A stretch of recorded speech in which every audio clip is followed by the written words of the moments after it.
मौसम चेन्ज हुने बेलामा बच्चाहरूलाई अनि त्यसपछि हामी ठुलै मान्छेलाई पनि रुगाखोकी लाग्ने के।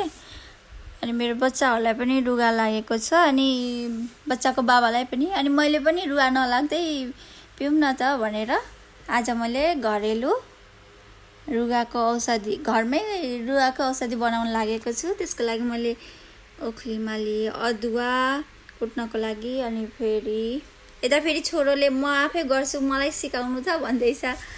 आफै कसेको छ। पानी उमाल्न राखेको थिएँ मैले।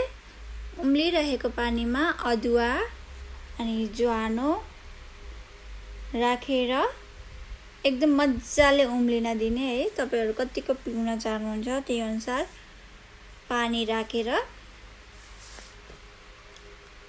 मजाले यसलाई उम्लिन दिनुपर्छ। मजाले उम्लिसकेपछि यसमा बेसार राखिदिने।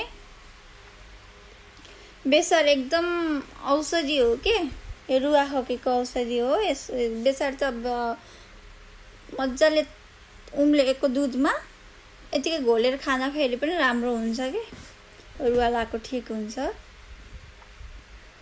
मैले हल्का नुन पनि राखेँ यसमा, बिरे नुन।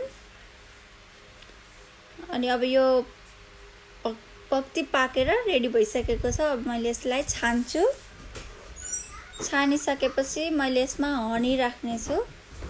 हनी एकदम राम्रो औषधि हो के रुगाखोकीको लागि। अनि मैले त यसरी नै बनाउने गर्छु साथीहरु रुगाखोकीको औषधि घरमा। तपाईहरुले कसरी बनाउने गर्नुहुन्छ आफूले जानेको रुगाखोकीको घरेलु औषधि बनाएर शेयर गर्नु होला हैन। यसरी हनी राखेर मैले बच्चाहरूलाई खाना दिन्छु हैन। यसरी खाएपछि त त्यो रुगा भन्ने कुरा त च्वाट्टै हुन्छ नि साथीहरु।